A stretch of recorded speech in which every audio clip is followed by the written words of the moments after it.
Let's go. Welcome to the Champions League post-game show, The Cooligans. My name is Christian Polanco with my guest co-host, Stefano Fasaro. Stefano, what's up, man? What's up, man? This is kind of has become an interim funeral here. It's a post-mortem. It's not really a... Bro, I got my eulogy written down right here. Holy hell, what a beatdown that was we just saw. But we're excited to do this live on YouTube. But this is an exciting time because this is the first time we've done something live. Alexis, the normal co-host of the Cooligans. I'm feeling it for him. I called in the replacement Cuban. I said, bring him in. It's got to be one Cuban for another, bro. We can't, you know what I mean? I don't know if you were lefty or righty, but I brought him in. But no, Alexis is at a wedding.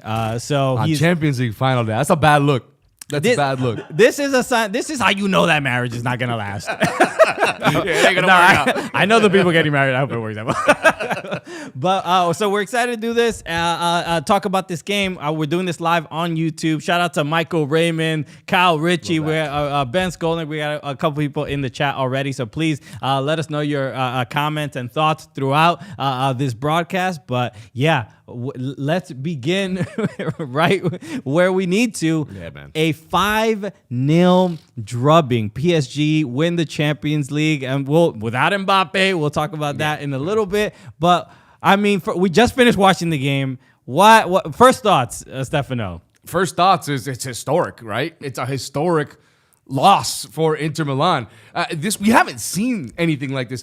No team in the Champions League era has ever conceded 5 goals in a final. Right. We haven't seen that in any European final since 1962. Mm-hmm. So, I mean, this is historic. I don't think anybody expected this. I think there was definitely a lot of people who had PSG as this dominant force attacking, but everyone kind of wanted to say, especially prediction-wise, everyone wanted to say, oh, but it's Inter's defensive prowess and their veteran. This guy. I mean, me too. I said it on the air this morning. My prediction looks real dumb right about now. But, I mean, a fantastic performance from PSG. They are miles ahead of this Inter side. And you saw it right from the start, right? Yeah. It wasn't a game from the beginning. You would think because Champions League, right? As soon as you reach that bar of Champions League, that the games, these are the champions of all your domestic competitions, it'll be at the very least competitive and close. And for the final to turn out the way it did, it felt like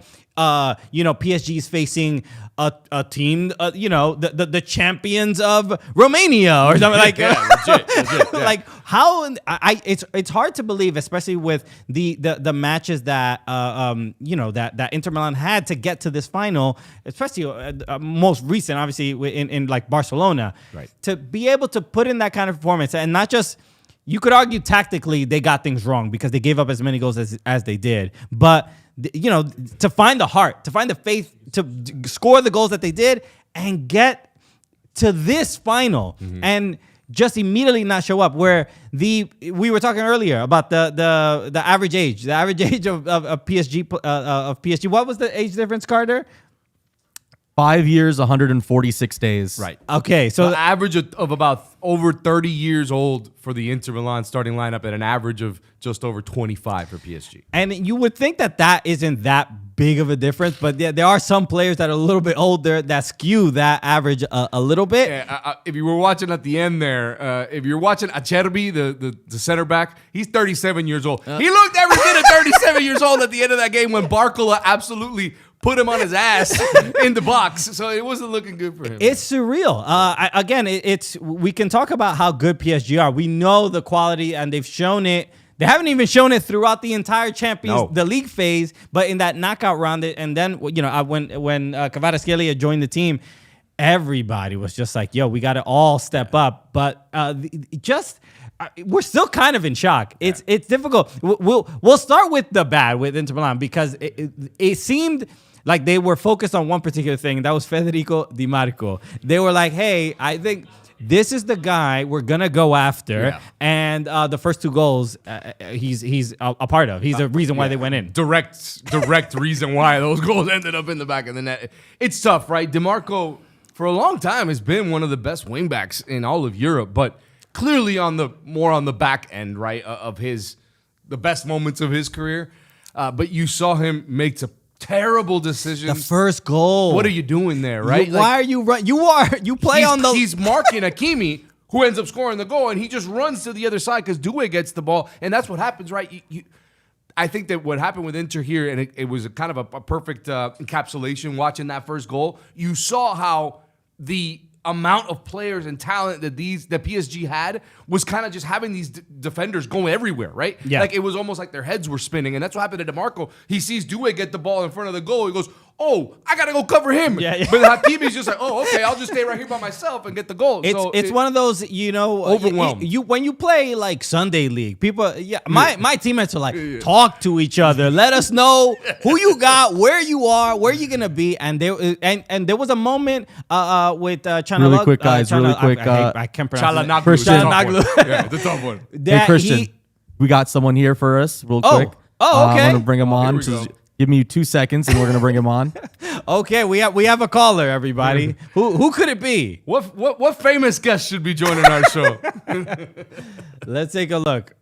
All right. Who we got? Oh, okay. Oh, wait. We could have prepped a little bit. Yes, we could hype it a little bit. Yes, we have a caller. Somebody calling in from a wedding. From a wedding. Oh, the guy who's usually here. So let's see. Now it's 2 Cubans versus 1 Dominican. Let's see how it goes. Carter, can we get him? Everybody, there he is. Say hello. Say hello to Alexis. What's up, brother? Too many Cubans on the same show is dangerous. Look at this palatial area. I'm in the Poconos at a wedding. I had to watch this with my iPad. He's out here. Wait. Like Wait, I got to get that scene. You got to give us the scene. Tell us how you were watching that game in the middle of all these wedding festivities going on. I'm in a full orange sweatsuit. Sweatpants. I'm laying in a cabin. This is my cabin. Oh, fancy. As you can see, for those of you who know New York comedy, it is my wife and I, and we are dorming in this building is Chris Crisco. So between me scoring and yelling at the Mets, no one slept. I laying on a very uncomfortable bed with an iPad on my stomach because I tried to get the theater to put it in, and they were like, "We don't know what you're talking about. We don't know what soccer is." So watch it by myself. And let me tell you something. Multiple times I yelled, "Yahoo, cut the clip!" Because what did I say? Vitinha's pulling strings. They are going to win. Oh my God. Vitinha might be one of my favorite midfielders ever. Whatever. I don't know, whatever Juju, Luka Modric left when he retired, Vitinha has now picked up. That man is magic. I'm so happy for PSG. I'm happy for Paris. And you get rid of Mbappe and you win Champions League? Yeah, bro. It's wild. I love somebody I think it was Ben Skolnick just said that you're calling in from the Platano phone. The service must not be great. I didn't remember the Platano phone from Orlando City. It was great. The closer we get to the building, the better the Wi-Fi is. But the pipe's over here. It's just a fire extinguisher. Well, Alexis, thank you so much for calling in. You did predict right. You said PSG were going to win. I thought Inter were going to win. So congratulations for being right again. Don't hype them up too much. But enjoy the rest of the wedding. I hope you have a good time. I saw your Instagram story. I saw you were in the woods. Yeah, bro. I brought a pair of all white Air Force Ones, and they got me walking through soft grass. All right, now he's not built for that. No, all right. So on brand. I love it. Did you know that you have to make s'mores yourself with a fire? That's crazy. They sell it at the bodega. All right, bro. Enjoy the wedding. Say bye. Hey, D. Bye. This fucking smoke show. All right, well, don't swear. We're live, buddy. All right, hang up, Carter. Hang up. All right, thank you. We're off the rails already. We're off the rails. We're off already. All right. But for those of you who can still... All right. We had to hang up on him. All right. So let's move on. Let's talk about some of the key matchups in this game because, well, look, we were all we also expected more from pretty much everybody, and we just didn't get anything. We didn't get anything from Inter Milan, and what PSG did ended up overpowering Inter Milan. So. What can we pull up the head-to-head? Let's get the head-to-head. Okay. Because I want to talk about that just specifically because when you come into this game, you're Inter Milan. You got Lautaro Martinez, guy who's won a World Cup, who scored the game-winning goal for Argentina and Copa America. He's had so many big goals for Inter. And then you got Desiree Doué on the other side, who is a fantastic young player who, is still a 19-year-old kid, and he's been incredible. His talent's been awesome. In a final, in a moment like this where Lautaro's been there before, you say, all right, he's going to have that moment, right? He'll have that moment where he's going to be able to put a goal away because he's been there. He knows how to play in these moments. Desiree Doué hasn't been in this moment, and he looked more comfortable than Lautaro Martinez has looked in any of the finals that he's ever played. Yeah, it was a dominant performance from this kid. You saw Lautaro, he had the biggest impact of the game, like at the center circle. Like really, that was coming back, trying to do something, because it's remarkable how it's really like a top-down thing, starting with obviously with the goalkeeper, defensive line, midfield, and attackers, but like, because everybody was bad at the back, the midfielders just basically uninvolved in the game, and that affects the forwards. Lautaro and Thuram tried his best. Yeah, he did. But for a World Cup winner to be that absent in a game, it's almost unheard of. It is, and it almost, like you said, it was almost just the midfield. He had to come back down and go deep to be able to get the ball. Right. They weren't even able to get the ball to him because Vitinha, because Neves, because all these Fabian Ruiz in the midfield were just dominating them, overrunning them completely. We definitely have never seen this much of a dominant performance in a Champions League final, but to the level that we saw it. Where, Çalhanoğlu, Barella, you were talking about world-class midfielders, man. And it was men against boys. Yeah. And a lot younger boys won the game. You know what I mean? The boys looked like the men. Looked like the boys, but it was wild. It really was. And it started in the midfield and it moved forward, and it was just, it was dominant. Look at the graphic. Look at all those zeros next to Lautaro. You got 2 goals from Doué, an assist, 4 shots. It's incredible. If Lautaro Martinez was a goalkeeper, I'd be like, amazing, incredible stuff. What a game. What a game for Lautaro. It's crazy. Crazy. But yeah, this is, where do we start? Do we can praise Luis Enrique for you get 5 goals, you did something right. 100%.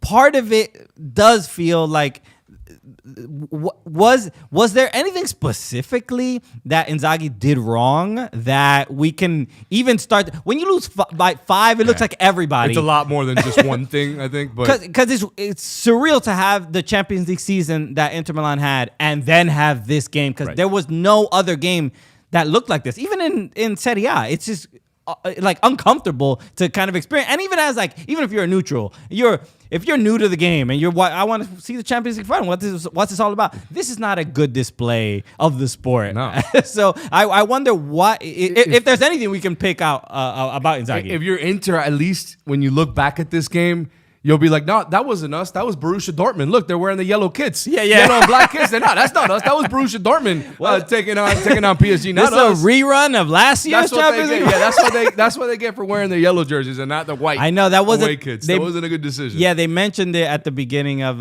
the broadcast. They said that they wanted to wear the third kit because they had lost in their typical away kit 2 out of 3 times. They just wanted to have the excuse. Oh, that's not us, man. That's Dortmund. Look, it's yellow and black. All right. Then that's the reason. That's why they lost. Nah. It's interesting, right? Look, I think that it was an interesting decision to have Pavard in that back line over Bisek. He ends up bringing Bisek on. He gets injured 6 minutes after he brings him on. Di Marco, clearly not the left back he used to be. Wasn't good right off the bat. Got subbed off in the 50th minute after giving up 2 goals. There was a lot that went wrong. That's why I don't think it's not really just kind of signaling out one thing. This PSG side is just better. They're just better. Speaking of it that, doesn't matter about Stefano, experience. let's go to some Twitter reaction. We have some good Twitter stuff here. Josh, let's pull it up. Okay, this is HLTC. I recommend this is it's a Crystal Palace fan Supporter. or something like that, or I don't remember what.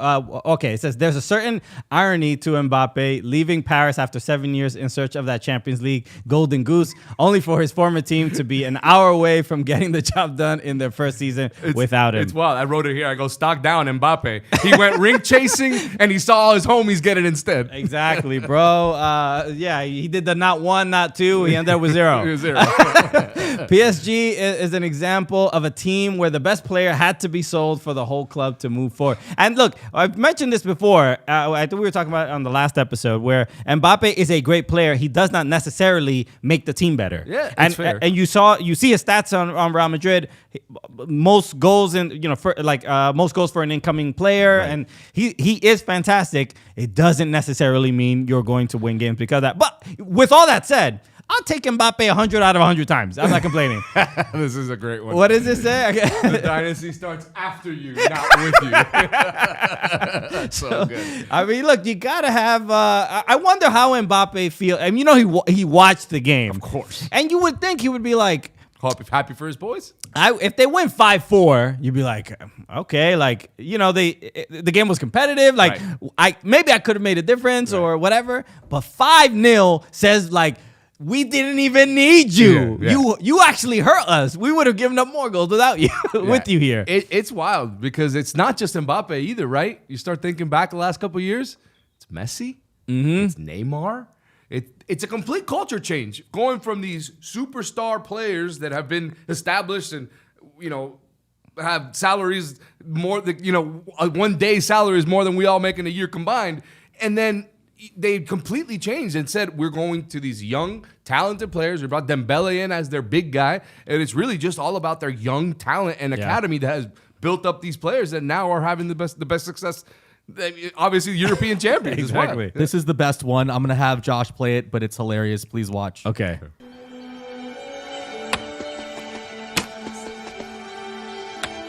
Hey, that little boy is playing 3 games at once. Checkmate. Checkmate. Checkmate.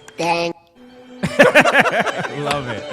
It looks like we have another caller in a second, so just be on the lookout for that. But yeah, this is. I mean, look, it's impressive. We're in a place where I wish, like, there's part of me that's just like, man, I just wish this game was better. Like now we have to parse why they were so bad. And it's like, I want to give credit to PSG specifically. And how bad Inter Milan were, I feel like outshine how good PSG was. You know what I mean? Like it's more shocking that Inter Milan were this bad than that PSG were that good. So someone who's not going to care how bad Inter was. Really quick, our the video link is not working properly. Okay. So let's FaceTime. If we can FaceTime Amin, one of you guys, that would probably be a little better. What's wrong with it? The audio was not working for Alexis. So he wasn't hearing us? No one could hear him on YouTube. It was echoing. So we want to see if we can maybe FaceTime Amin instead of bringing him on the call. All right. I think I know how to fix it. Get Amin on here, and I think I know what to do. So we'll get Amin. Well, I mean, I guess we gave away. We gave away who it is. Yeah, Amin El Hassan, NBA reporter for I guess for Metal Media. Still, yeah. And then he's a huge PSG fan. So my man is pumped up today for sure. Okay, so Amin, a couple, I think maybe 3 years ago. There he is.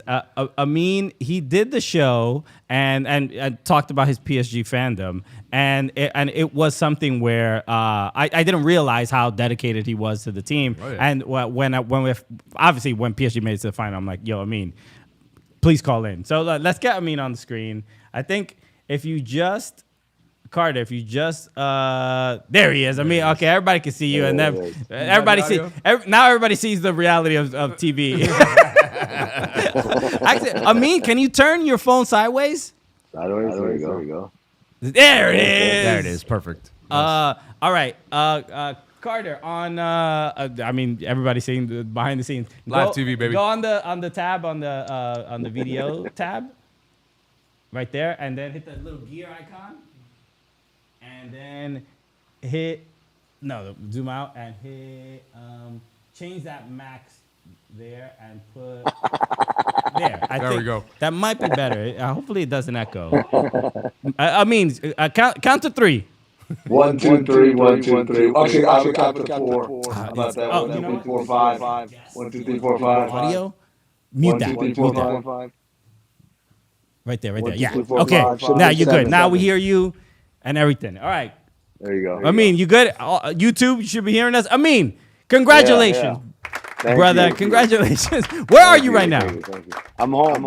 I watched. I'm really happy. I was in New York earlier today. I flew home and I got to watch this with my dad. So that was cool. Still echo? Just a great. Okay. We're gonna FaceTime you. Sorry, man. We're getting an echo. It's good. Oh, good. We're good. Okay, we're good. Okay. Sorry. All right. You said you watched the game with your dad. I would assume also a big PSG fan. Yes, he is. So what is this? Well, I was gonna say, what does this mean? Because obviously we know PSG's dominance across France, but Champions League again was the golden goose that they were always chasing. The Qatari money, everything. This was the game plan from the beginning, and it finally happened. How are you feeling right now? Incredible. I mean, it's almost shocking the way it happened. It's like this doesn't feel real, and it's not even. A lot of times games they start out close and then 1-0, 2-0, and then it breaks open. This one from the very beginning, my dad was like, "What's wrong with Inter? They're playing weird. They're playing tight." And so very quickly it felt like, "Oh man, we're dominating this game." So then it's 1-0, and you're like, "Okay, but don't get ahead of yourself. It's still a long game." And it's 2-0. Like, "Oh, we got a cushion here." And then 3, and then 4, and I think. I can't remember who said on the broadcast. It should have been 7. It really should have been 7. Like they got away lucky with only 5. So to have that kind of resounding success, that's not what I could have imagined for the first Champions League in club history. It's wild. Yeah, it's wild. I'm happy for you. Apology, we're getting some audio like echo and stuff like that. But dude, I just wanted to make sure at least you could let us know how you felt, what it meant. Go for it. I want to be clear, Christian. I didn't hit you back earlier because I was tense and I was like, I don't want to make any promises. I get it. I did. I was just silent. So Stefano hit me. It was like at that point it was 4. I'm like, yeah, let's do it.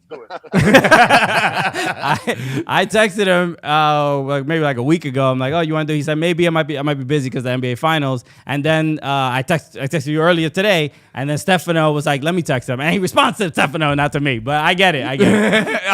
That's tense. I get it, man. I get it. All right, Amin, thank you so much, brother. Knicks in 7. Let's go.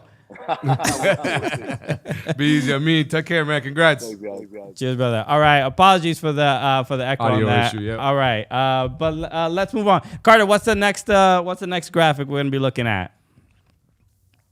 Next year, let's talk about this Inter Milan midfield. Just absolutely overrun this game. So let's take a look at that. All right. So when it comes to I said it on the show last time. I did say PSG's. I'm gonna pat myself on the back a little bit because I said, you've worked in sports a very long time. I'm a clown who works in this sport. But on the last show, I said PSG's midfield is going to control the game. Yeah. And then I'm watching the game and I'm like, hey, the thing I said was actually happening. I'm like, what? Do I know things? Whatever. But PSG's midfield, I mean, we're so incredibly dominant. I mean, they subbed out pretty much. They subbed out 3 of the midfielders, right, for Inter Milan, which obviously you're not doing great, right, if that's the case. But for Inter Milan's midfield, 14 touches. That's the number right there. 14 touches in the opposition box.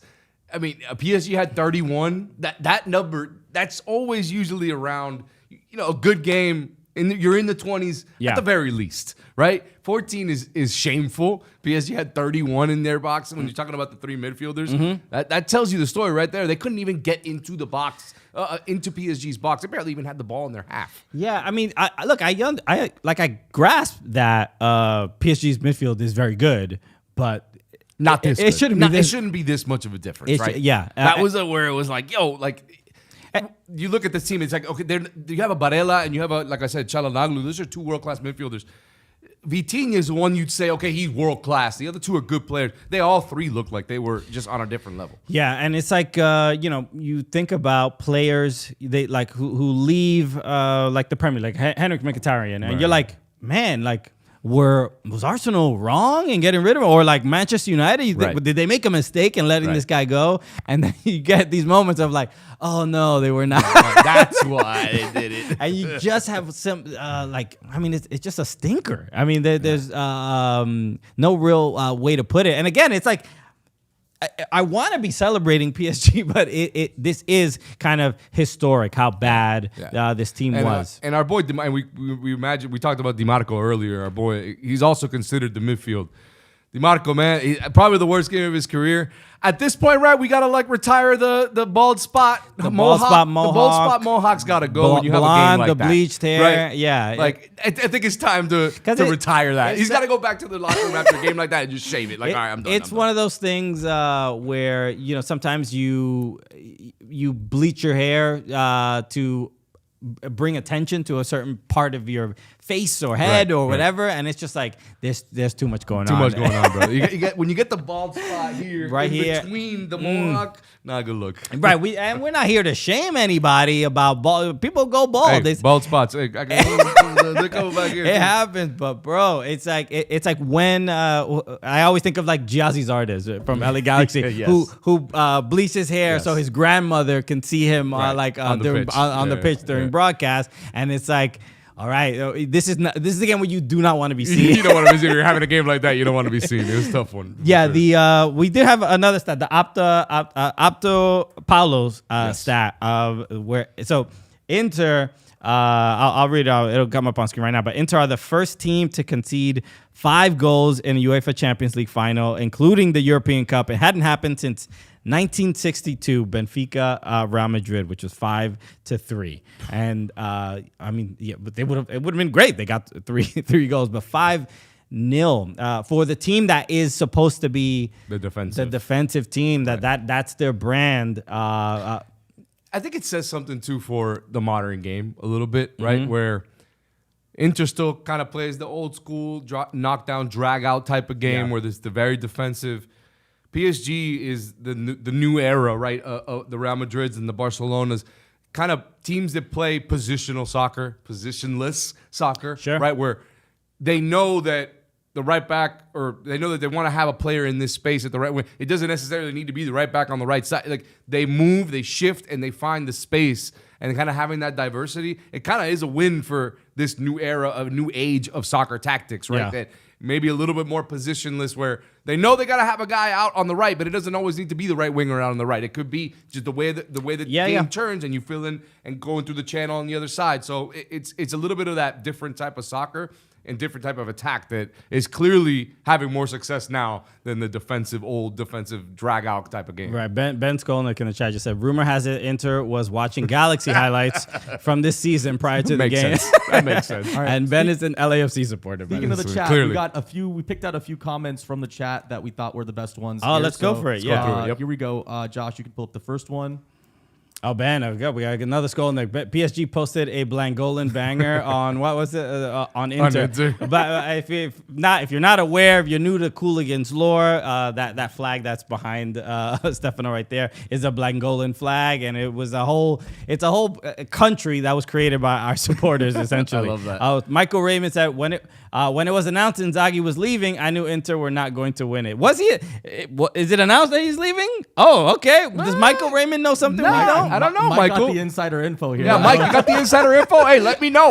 We'll break this on the news over here. Mikitio Raimondo. We got the scoop? I haven't heard any of this. We got another one? All right, next Here's up. the last one we got for now. Del Boy said UEFA tried to fix the draw for Barcelona by putting all the English teams in the same bracket despite being seeded. They were desperate to prevent the English teams getting far. Bad one-sided final. It's an interesting thought. I mean, I always love the there's always someone in the chat saying Barcelona's fixing everything, guys. Barcelona's the one fixing it all. man, we got Barcelona in the chat. Speaking of Barcelona, though, like, how bad is Barcelona to lose to this Inter Milan side? I know. To allow 8 goals over 2 legs against this Inter Milan side. Yeah, essentially when we talk about Inter Milan and tactically all these decisions, but Hansi Flick, yes, this high line. I mean, it's like when you give up 4 goals in the first game, you gotta say like, drop the line. They've been playing that. They were playing that way all year. But yeah, giving up 4 goals to Inter. There has to be something, some level of accountability, something of like, okay, we can. If they changed 1 or 2 things, they probably win that tie. Yeah, 100%. So such a shock. So shout out to everybody in the chat. Thank you so much. Michael Raymond just said, "I don't reveal my sources, but my source is me." Love that. Okay, you know what, Michael Raymond, you're hired, bro. I like this one, and I can say this because I work for them. My guy Jay Ramos in the chat saying, CBS Golasso are going to have a hard time arguing Serie A defensive dominance on Monday. I can't wait. Kind of true. It's kind of true. Bro, hit up my guy Matteo Bonetti, who's defending the Inter defense, is going to win it today. Not quite, my man. Yeah, I mean, what does it say about, when Champions League always, whoever the finalists are, always kind of highlight or give a little bit of a grade of like how every league is doing, right? And I think Serie A, there's been an improvement. 100%. Obviously, being in Inter Milan, being in 2 finals in the last couple years, but this is. I think we know that the top teams in La Liga, we know the top teams in Premier League is sort of arguable or whatever, but does this change anything for Ligue 1 as a league? Do we think of it any differently? It's not a farmers league anymore. Nah, look, I mean, it's interesting. The league still has a lot to catch up because PSG is clearly up here, and there's no team that's anywhere near them in Ligue 1. But I think it is positive, right? It is positive for PSG to win the league, to bring a little bit more interest to that league. They clearly they had some domestic TV disputes. They had a lot of things going on in France this year with their domestic league. And clearly PSG is clearly way above the rest. But this does at least bring a little bit more to that league, right? They do have some teams. It's Lyon, it's Marseille, it's Lille. They have teams that have had a lot of success. This will help them, I think, take a next step. Still a lot of work to go, and PSG's always going to be above every other team in that. Right. I mean, look, and speaking of PSG, who did we guys have as the gulliest, the player of the game? Right. Who is the player of the game? I mean, I think it's pretty obvious. I'd argue this. It's a shame that this player got subbed out of the game. Yeah. There's something. If you put in a performance like this, you deserve the spoils, the joy of that we saw even after he left the game. But Desiree Doué was spectacular. I mean, he got the first assist, and the ball from Vitinha. Again, when we talk about we know this team, Inter Milan, is supposed to be very defensive, but Vitinha putting in those like line breaking passes where like.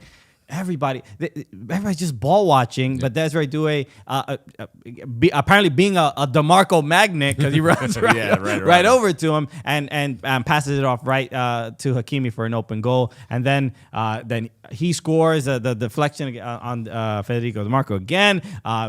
It's one of the things he saw. DeMarco today, he's like, I'm going to go after you, bro. Everybody kind of did that. And, I mean, look at these stats. It's 2 goals, 1 assist, 3 shots on target. First player to be involved in 3+ goals in a UCL final. Guys, he's 19 years old. He's 19 years old. I feel like for a lot of casual soccer fans that maybe were watching the Champions League final today as one of the first big soccer games they've watched, you don't really know who Desiree Doué was. Today was his coming out party for the world, right? For the casual fans. Oh, we got to watch this kid for the next, decade, right? This is going. He is the French national team has an embarrassment of riches. This might be the next huge superstar to come out of France. 19 years old, had a performance like this in the Champions League final. It's been great all season long. It's, an incredible performance for a player that I think we're going to be watching for the next decade in awe of. Yeah, and I think, obviously with Mbappe leaving and all other players stepping up, I would say this: the biggest difference since Mbappe left is, which has only been a year, but the difference in the team is just like even these young players didn't play with any real pressure on them. Right.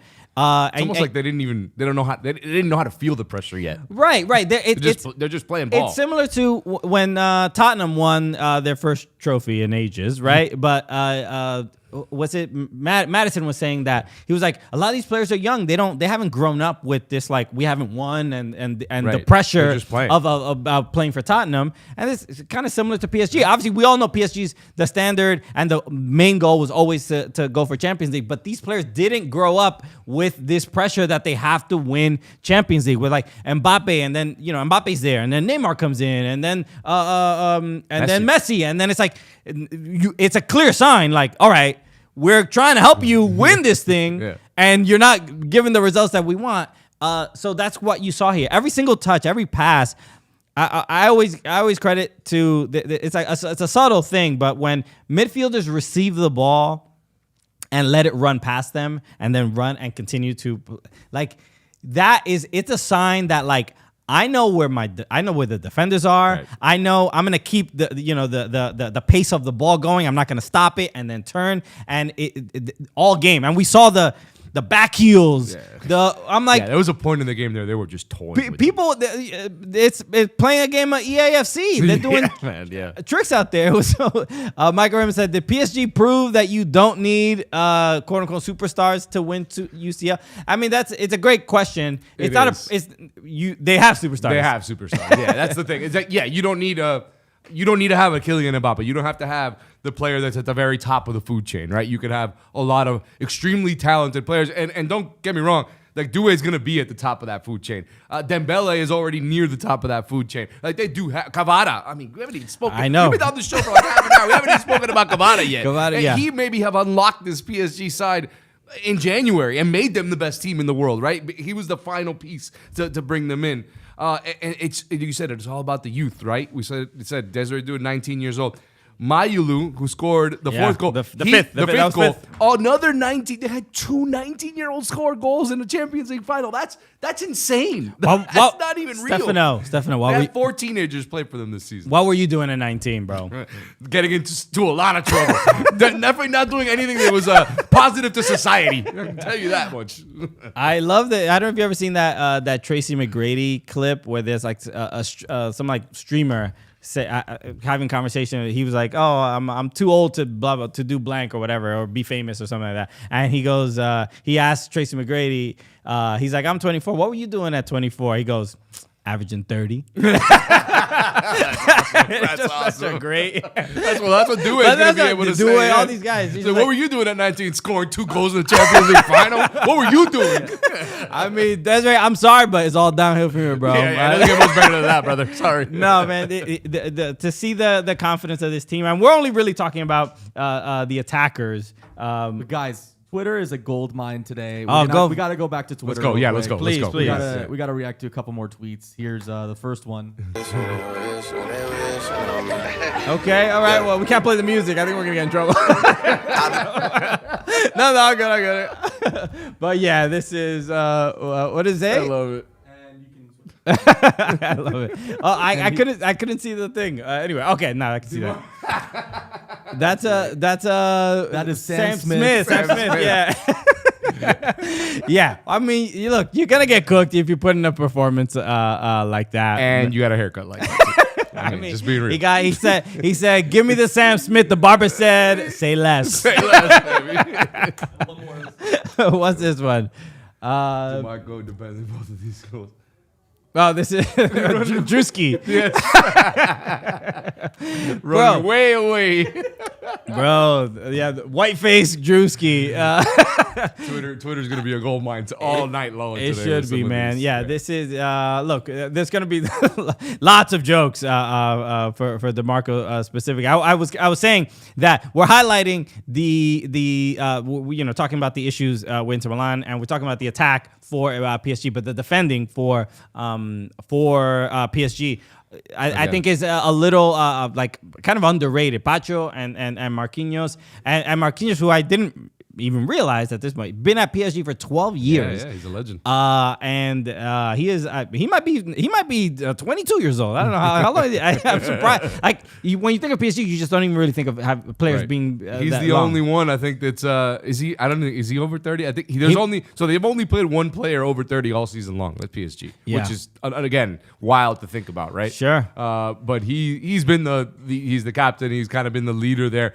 The Pacho kid, the Ecuadorian international, he's real good, and he had a huge play in the game where I think he gets the block on the one shot that came from the outside. I can't remember who took the shot now for Inter, but he came up big in a big moment. Again, another young kid who is just starting his international career with Ecuador and now starting for PSG in a Champions League final as well. Yeah, I mean, a credit obviously to Luis Enrique just for getting this.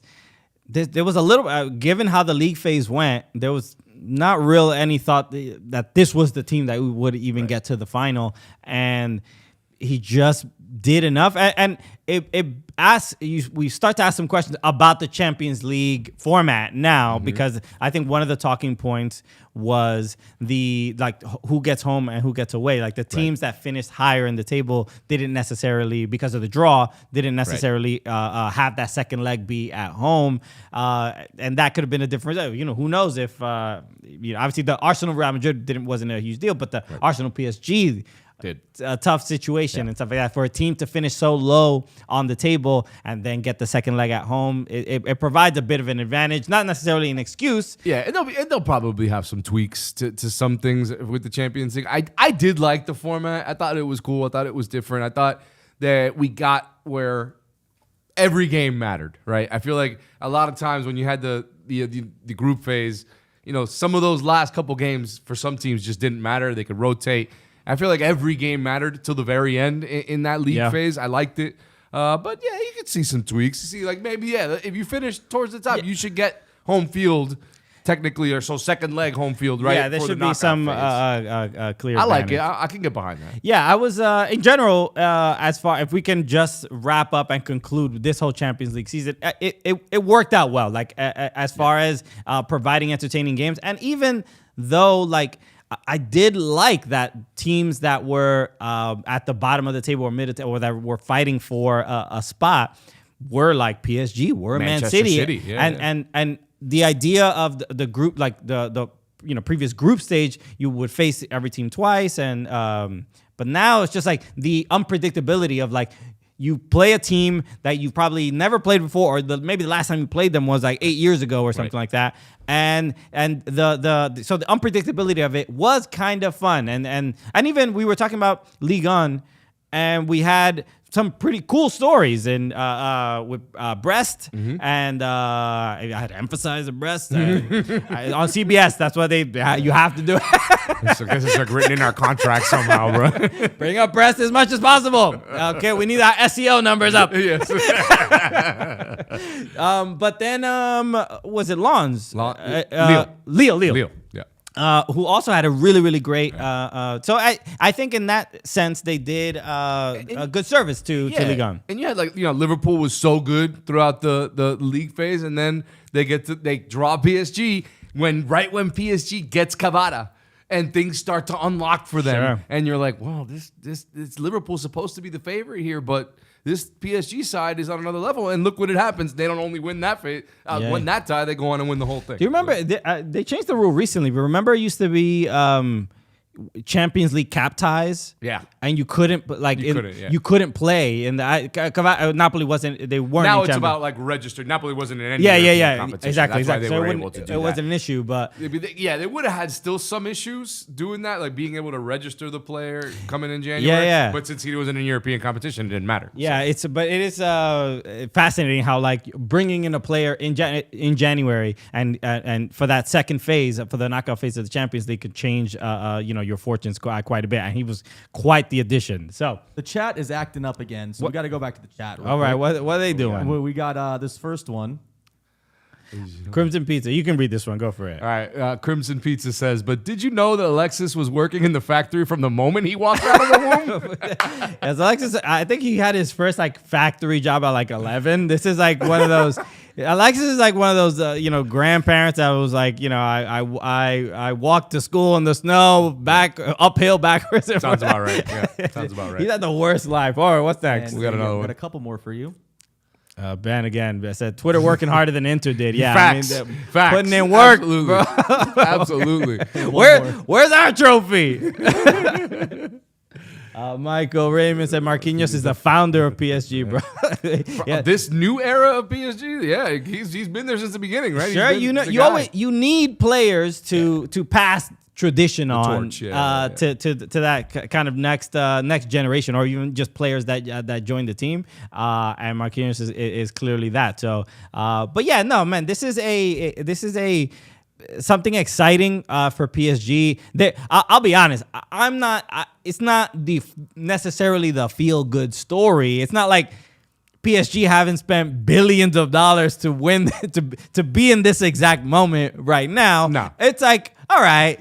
They got there. I think it's cool though because of the way it all happened, right? Where they were just like, you know what, we're shedding the Mbappes, the Messis, and the Neymars, right? And we're gonna do it with some young French players that we're gonna bring up through the academy. So I think that's a cool story, and it's kind of a like you said, you don't need an Mbappe to win it. Sure. You just need talent, man. Yeah, who's the main I don't know, the president. I forgot his name, but yeah, I've seen him on. I've seen him on a lot of shows throughout this Champions League season, doing interviews and stuff like that. And there was a change of tone from previous seasons to now. He used to come off as like, whatever. I don't know exactly his role particular, but he came off as like the rich guy that like, hey, come on. He is. Yeah, he is a rich guy. Very rich guy. But he came off as the rich guy of like, let's get things done. We're trying to do this at PSG. And the last 3-4 months, he's just come off as like more humble, a little softer, a little bit like believing in the project. The project. Yeah. The process is going to be another Philadelphia 76ers. Trust the process. And that, I'll be honest, that part of it, just watching those interviews recently, I'm like, hey, it seems like a good guy. Which I'm like, I'm usually don't look at millionaires to be like, this is a good guy, but he seems like a good guy. I mean, it is cool. I mean, I guess, like you said, this has been their dream for the longest time. Failed for a long time, right? Failed for a long time to get this goal. Yeah. The goal for them. And Ligue 1 is just it's every year for them at this point, right? So the Champions League was always the goal. What do you got, Carter? All right, our last thing here. Give us your if you could explain it in one word or in one phrase, your sentiment for the Champions League as we say goodbye to another Champions League season. My sentiment. I mean, it's difficult to not. Disappointing is not the word, but just like underwhelming. I'm gonna say underwhelming. And look, I put a lot of stock on the final, and I'll say this: a lot of Champions League finals are usually not great. Right. This just, for whatever reason, we just don't have like semifinals and quarters, or can just have these insane, maybe the nature of the two legs or whatever. And then finals, sometimes you can have a 1-0, you can have a 5-0 like this. And so it's like a little bit underwhelming, but I'm not using that word with that much gravitas. I think the Arsenal Real Madrid and having Declan Rice score, it provided some really, really good moments. Yeah, I still think that the Champions League overall provided amazing moments. We had a lot of drama. We had some upsets. So we had a little bit of everything. Yes, the final is underwhelming, but underwhelming in a different way, right? We've gotten underwhelming finals where it's a defensive, boring 1-0 or a 0-0 that goes to extra time. We've gotten a lot of those. I mean, going into this game, I think there was the 0-0 was the score at halftime. 5 of the last 7 finals was 0-0 at halftime. Clearly, this wasn't that. Yeah. It was only, so I'll say it was. I'm emotional because this Champions League is over, because it's sad, because it's the best competition in the world. But I will look at it back and say it was overall a good edition of the Champions League with a not so great final. Okay, fair enough. All right, everybody. Thank you to the chat. Thank you, everybody, for tuning in. If you're listening to this, thank you as well. So shout out to everybody who contributed in the chat. We're going to be doing some of these live shows a little bit more, especially in the summer. A lot of big tournaments coming up. Yes. Gold Cup, Club World Cup. Yep. You just mentioned Champions League, greatest tournament. You're just ignoring the Club World Cup. Just still throwing it to the side Club there. World Cup sitting back there like, hey, I'm here. Stefano Fasaro of Appreciate CBS it, Sports and Morning Footy and Scoreline and everything. Thank you so much for hanging out with me. Always. Hopefully Alexis is perfectly drunk and as drunk as you need to be at a I wedding. was going to say, like, what's the level we think he's getting to tonight? Is he celebrating PSG style with like champagnes tonight, or is he going to take it easy? What are we thinking? Yeah, I mean, Alexis weirdly can. Big dude. You expect handle there, but when he gets there, he's there. He's there. So shout out to everybody watching again. Like I said, shout out to producer Carter and Josh on graphics. Yes. We got the graphics this time around. So everybody say put the W's in the chat for Carter and Josh for all the work behind the scenes. So we appreciate it. So shout out to everybody, the whole Yahoo Sports team for making this happen. We appreciate it. And we'll be back on Monday. Alexis will be here. He'll tell us all about the wedding. I'm sure he'll intro the show that way. So we'll see you on Monday, everybody. Stefano, again, thank you so much. Of course. We'll see you, everybody. Peace.